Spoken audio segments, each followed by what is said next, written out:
This is Blair Durham with BlackWallStreet Today, your media hub for all things Black business and related news, strategy, and events. You are listening to BlackWallStreet Today with Blair Durham. I am your guest host, Brian Owens. Now, speaking of amazing business owners, today on BlackWallStreet Today, we have a very special guest. This guest has a company called OmniCruit Nurse Recruiting. Now, this is a professional international recruitment firm dedicated to placing highly qualified foreign and domestic registered nurses and other healthcare professionals into positions with select United States hospitals, nursing homes, and other healthcare facilities. Now, I want to get your title correct. President? Well, I'm a managing director now. I guess once we get our C Corp up and running, I'll be president or CEO or one of those fancy titles. So, managing director, soon to be CEO, Timothy Armstrong leads this minority-owned multinational team of professionals working together to serve their clients by combining their expertise, multi-nation recruiting, and staffing to facilitate foreign recruit placements in the United States. We are talking about Managing Director of OmniCruit Nursing Recruiting, Timothy Armstrong. Tim, welcome to BlackWallStreet Today. Thank you so much for having me. I really appreciate the opportunity to share our story and our journey with the community at large, and give a shout out and plug to Black Brand, who has been an absolute cheerleader in our corner, and we really appreciate everything. So thank you for having us. Yeah, absolutely. Now, for those of us who don't know, what does OmniCruit Nurse Recruiting do? Is there a need to recruit nurses that we're unaware of? Can you talk to the people who are just completely unaware of the problem you solve? Yeah, I was always told not to answer a question with a question, but if you want to know if we need nurses, ask a nurse, right? Well, so we have a huge problem in America, and it's been going on for quite some time, for the last few decades. And our problem is that the largest segment of our population are the baby boomers, and they are retiring at record numbers. So that creates an issue because they're going to need geriatric care. Additionally, you have nurses that are part of that population that are retiring and needing geriatric care. Yeah. This is exacerbated by high turnover in the field. A lot of nurses are exhausted, and we saw some of that during the pandemic. Oh, yes, we did. And our nursing schools are teaching that capacity. So we don't have an organic way to backfill the nurses. So as of today, we have a few 100,000 nursing shortage of nurses across the nation. But by the end of the decade, we anticipate 1 million nurse shortage in the United States. Wow. Now, can you explain to the listening audience what that means, what a nurse shortage means? Because I would imagine an empty hospital room where someone needs care and is not getting it, but I assume that they're fixing that problem somehow. What does the nurse shortage really mean to our community and to America at large? Well, it means a lack of care. It means longer waiting periods in the emergency room, your doctor's office. We've all been through it. It also, and there's a cost associated. We're talking a multi-billion-dollar cost, and there's some measurements, there's some studies that are trying to connect a loss of life to the shortage of nurses. Wow. So for us, especially in underserved communities, we're talking about a problem that we have already that's continuously being exacerbated. So, the only solution is to grow inorganically. And that's why my team and I got together and said, hey, there's a great source of nurses overseas that are qualifying themselves with bachelor degrees, master degrees, and they're taking the U.S. nursing exam in their home country. We call that the NCLEX, right? So it's not that we're bringing a bunch of unqualified, unfit persons here. We're finding great nurses who love what they do just as much as our American nurses love what they do to come in and help us mitigate the loss. Okay, so I see the problem that there's a lack of nurses. Right. I see the results of the problem because we have less care, longer waits, and everybody knows what it's like to be in the emergency room and have an absurdly long wait. And then here comes your company solving that problem by sourcing nurses globally, vetting and making sure that they're the nurses that are right to be here in the U.S. So, first of all, how do you get over the language gap? I assume that it's important for a nurse to be able to communicate clearly with the patient. How do you guys address that issue? Right. Well, what's very impressive is a lot of our nurses are not only bilingual, but multi and trilingual. We recruit primarily from the Philippines and India as we started on our journey. And we found that we had great nurses from West Africa, from Ghana and Eswatini. And we found that our nursing candidates are being taught in school, although English is their second language, they're being taught in school English. They're practicing their craft in the hospitals in English. They're charting in English. And so I would say a good 99% of our candidates do not speak English as a first language, but they speak it as a primary language. Got it. In the workplace, in the educational setting, and so forth. Awesome. So once again, this is Black Wall Street today. We are here with Timothy Armstrong of OmniCruit Nurse Recruiting. Now, with a nurse shortage this big, clearly there must be hundreds, maybe thousands of companies trying to fill this gap. Tell me, what makes OmniCruit different from all of the companies that are trying to fill the gap in nursing that we see in the country? I think one of our unique selling points and our value proposition is that we are genuinely an international recruiting company, right? So when I look at the landscape of competitors, a lot of them do have overseas and foreign offices. But a lot of those offices are staffed with local nationals who have not necessarily worked in the United States and cannot communicate the experience to the nurse and vice versa. So our team, in addition to our rigorous interviewing process, we're international. And to add on to that, we're all expats. Right? So the entire team has had to live abroad. The entire team has immigrated to other countries, including myself. And we know we have experienced what we're asking our nurses to do. So right now, one of our partners is sitting in Kuwait. We have another partner sitting in Bahrain. Wow. And we're aggressively searching for an acquisition in the Philippines to give us a legal entity there. So our unique selling point is that we are truly and genuinely international, and we have a team that has lived and worked in the places that we recruit from, right? So when I sit down with the hospital administrator, chief of nursing, when we talk about recruiting in India, well, I've done mass hiring in India myself personally, right? So I've gone in India, I've hired 300 people in one batch. Wow. You know, we've done mass hiring in the Philippines. One of our partners has done mass hiring in Africa as well. So we have the real world on-the-ground experience that separates us, and we have the personal relationships with our partners in those countries. So that's very unique and very special for us because of our experiences. Yeah, absolutely, because I would imagine that there are international recruiting firms that are not truly international. Everyone is here, and they're recruiting internationally rather than having a team that is literally all over the world. Exactly. So our Philippine, one of our direct operations manager for Asia is currently sitting in Kuwait, but will be relocating to the Philippines because she's a Philippine national. And so, you know, this particular person has had a multinational experience living and working as well.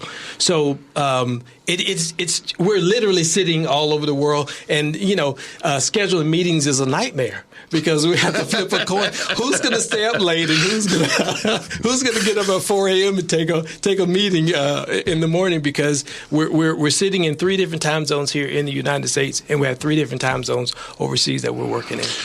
So when you're talking about your team, you're mentioning countries like Bahrain, Kuwait, the Philippines. Can you tell us about the diversity of your team?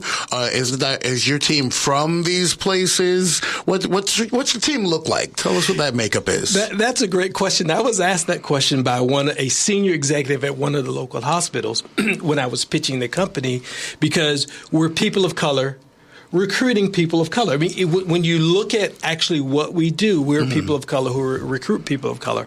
And so there are 4 partners. I'm American. I'm the major stakeholder in the company. Our minority stakeholders, we have 2 Indian nationals and another American national. Our senior recruiter is a Philippine national sitting in the Philippines. Makes sense. Our ops manager for Asia is a Philippine national sitting in Kuwait. And we have 1 American national sitting in Hawaii and another American national sitting here. Wow, that's an incredibly diverse team. And I love how you brought up people of color recruiting other people of color. I would imagine that this space is predominantly led by people who are not of color. Is that a correct assumption to make?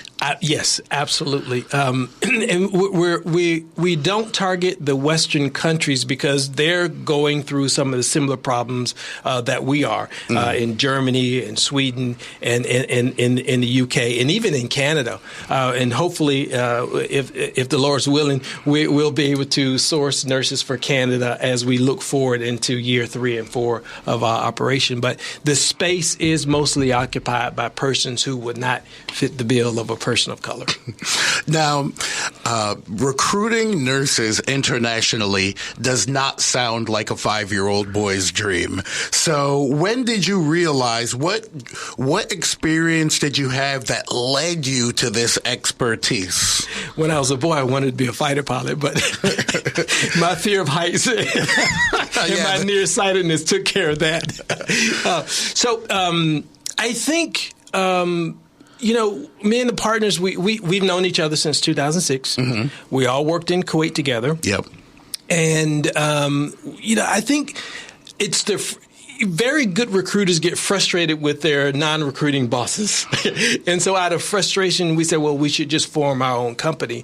And we looked and we explored various industries. And we found that recruiting nurses to the United States would be a key industry to go into.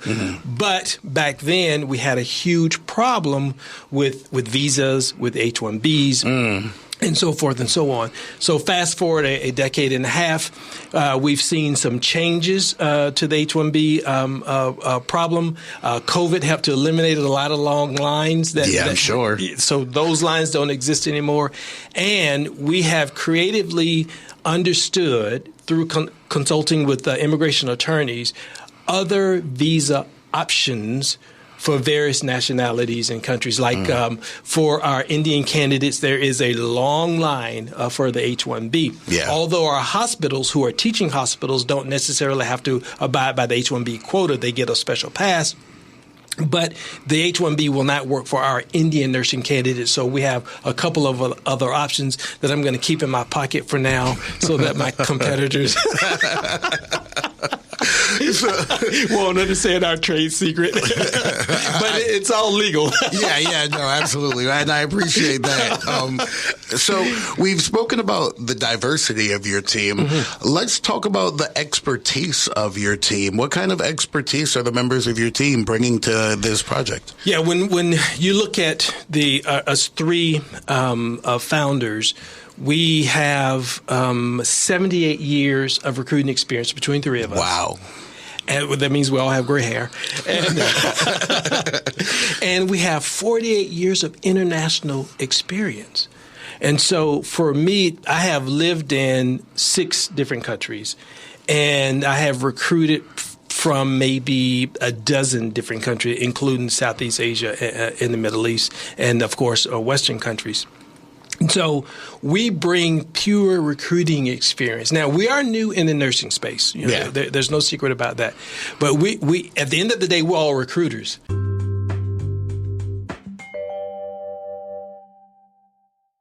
right? Someone asked me about who's the chief of operation or the chief executive officer. I says, if there's a chief here, I'm the chief recruiter because we're all recruiters. And I think, first of all, that helps us, keeps us humble, because at the end of the day, that's what we are. We're recruiters.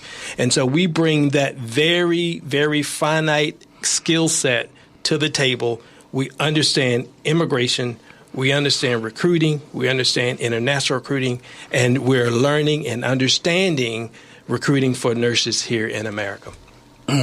Now, that's incredible. What type of companies should be reaching out to OmniCruit? Are you looking for hospitals to reach out? Are you looking for insurance companies? Healthcare is a broad spectrum. There's home health, there's everything. So really, what's your target here? Our target are the major hospital systems here in the greater Hampton Roads area, Northern Virginia, and Houston. We're looking for nurses with bedside experience, right? So we're actually turning away nurses that are working for nursing homes. Insurance companies. We're turning away nurses who have been out of practice for more than a year because we want current, recent bedside experience nurses to come into the space that we're operating in. And so we're working with a travel nurse company right now out of Florida. We're providing nurses for them. We're working with a local physical therapy practice here in Hampton Roads. And we're working with an urgent care company in the Philippines, supplying nurses there. And that wasn't a part of our remit, wasn't a part of the business plan, but they approached us and we said, hey, sure, why not, right? Absolutely. Now, clearly the problem you solve is something that is dire for the community. Yes. We cannot continue going down a route of this gap in the nurses that we have here. So do you find that everybody recognizes the problem and you are having backing from the community, from the government, making things easier to move nurses around? Or has it still not caught up and you're not necessarily receiving the support in this area? We are adrift. It's difficult for us to break into the market because we're new, and we disclaimer, I've been away from Hampton Roads for 18 years. Gotcha. I moved, like I said, I lived international, all over, right? Yeah. And so I'm coming back home for the first time. And so I've been very busy getting plugged back into the community. But we're new into this space. And I'm finding that a lot of our target customers have heard a lot of promises that have not been met by people in my profession. Yes. Okay. I give you an example. I was at one of the major hospital systems talking to a head nurse. And he said that they have a nurse in the Philippines that it's taken them 18 months to get out of the Philippines. No, it doesn't take that long. Okay. It should have taken 18 weeks at the max, not 18 months. Giving the hospital status as a teaching hospital, giving the waiting time in the Philippines, and the advantages that the teaching hospitals have for the H-1B, they get to add Part 1 and Part 2 of the process together.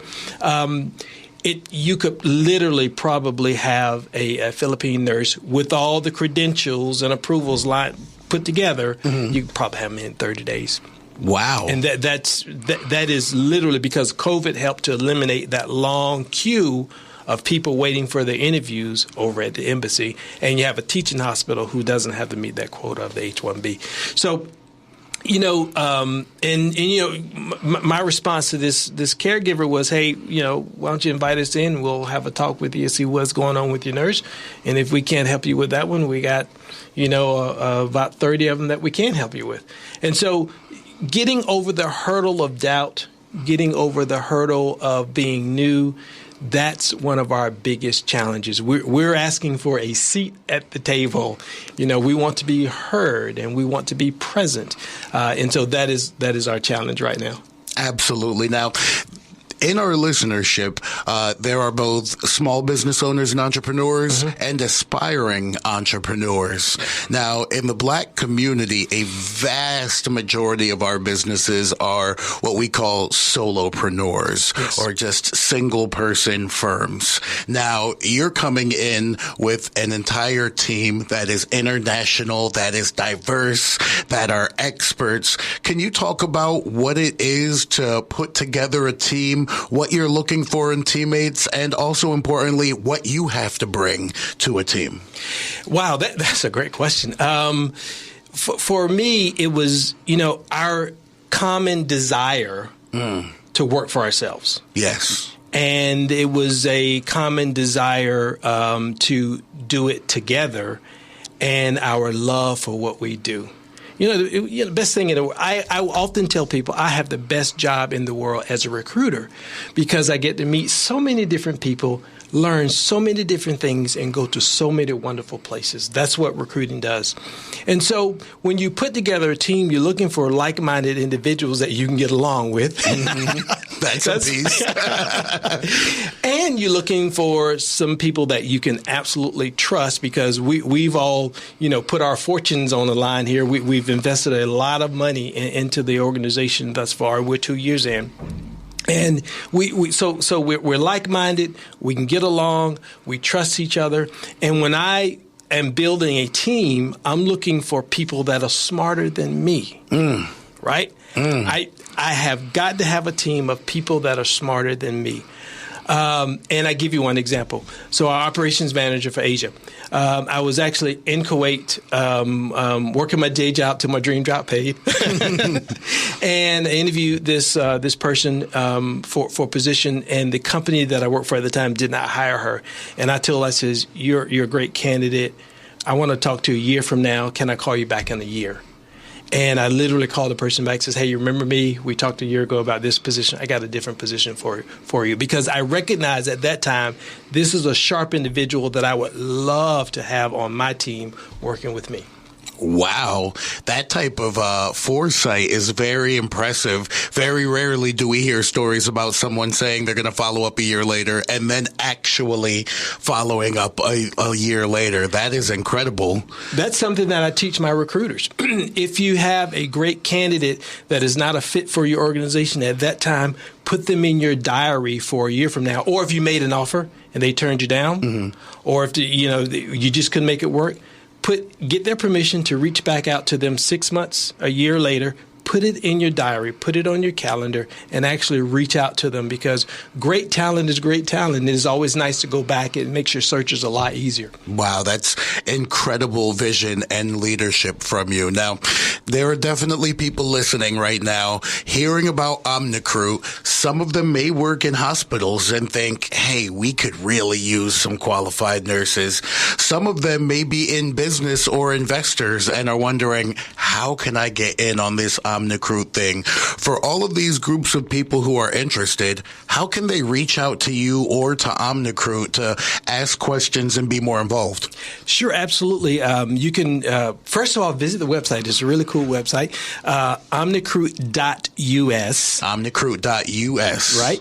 And you can reach out directly to me via email, tim@OmniCruit.us. Very simple, very easy, right? Absolutely. OmniCruit.us. And I trust me, I respond to all of my emails. I don't ignore. They stack up pretty quickly, but I don't ignore them. And you're more than welcome to reach out to us. And I don't know if I'm allowed to give my phone number. Please. Okay. Yes. So you can also reach out to me via phone. Now, I'm always busy, so I may not always answer the first time. But if you just SMS or call back, that'll be fine. You can reach me at 757-685-6077. 685-6077. Be happy to take your call. Yeah, that is awesome. And for those of you out there listening, when you are going to the website or emailing Tim, OmniCruit is OmniCruit.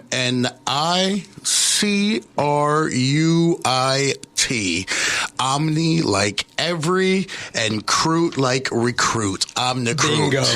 That's where we get the name from? That's exactly where we got the name. Because it's a global recruiting company, Exactly. so OmniCruit. Exactly. That is sharp. Tim, I do want to thank you for taking your time here on Black Wall Street today.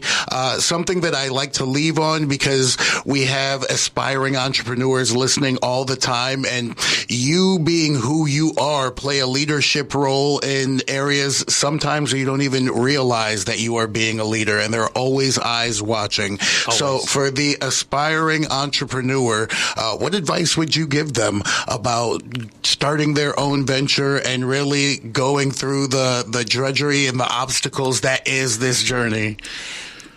Cast a dream, realize a dream, work the dream, but most of all, write it down and start with a business plan.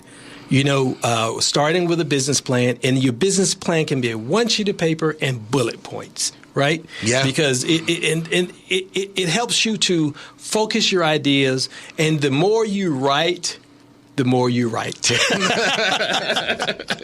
Trust me, my business plan is entirely too long. I keep writing.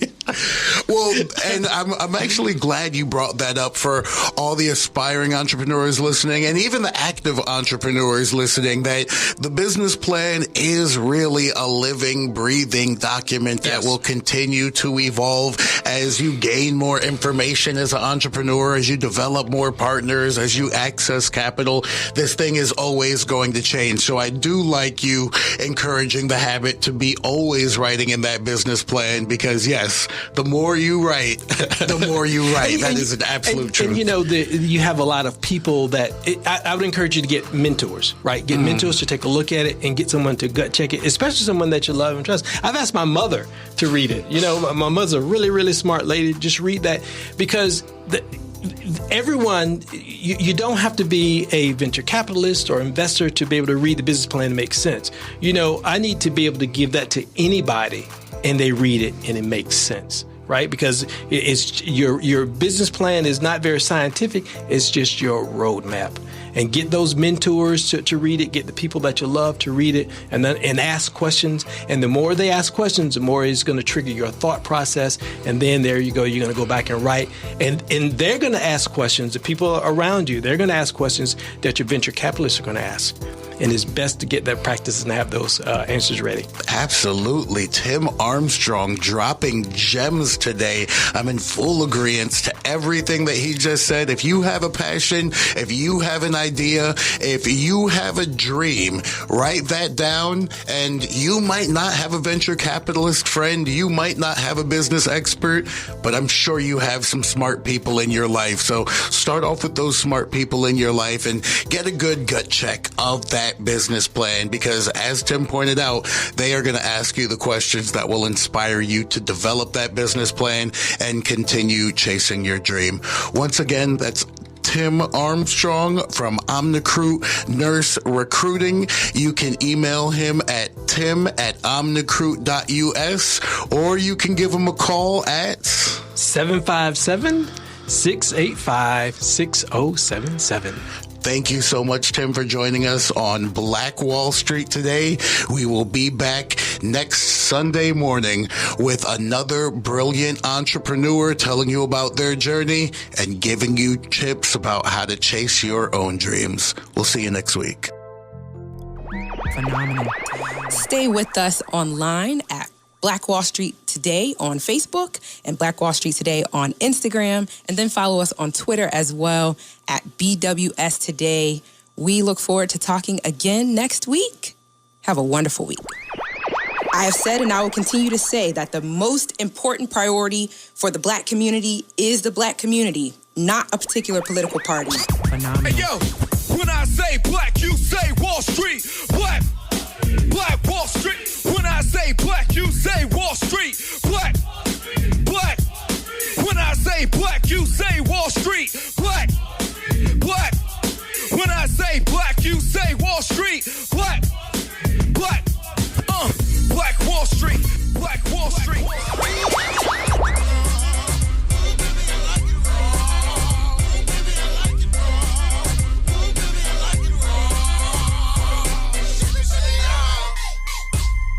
phenomenal.